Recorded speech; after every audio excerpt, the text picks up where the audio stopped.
පින්වතුනි මේ යුද්ධයේ අවසන් වෙද්දී කාලිංගේ මහා යුද්ධයක් ඇති වුණා.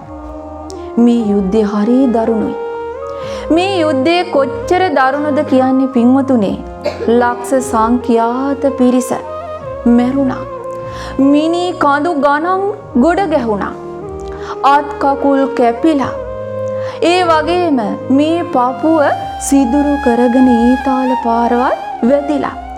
මෙරි පිරිස වැටෙනවා.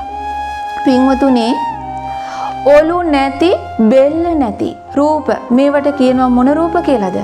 කවන්ද රූප කියලා. මේ කවන්ද රූප 80ක් යුද්ධ භූමියේ නැටුවා.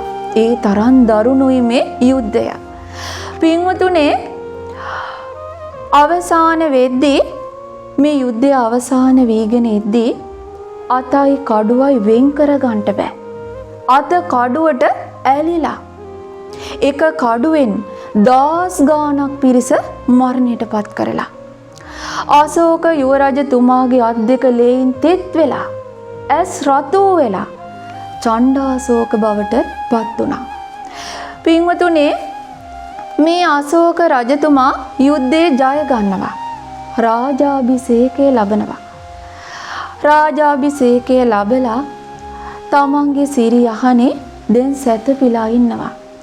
පින්වතුනි ඇස් පියද්දිම පේන්නේ ලේ යුද්ධය.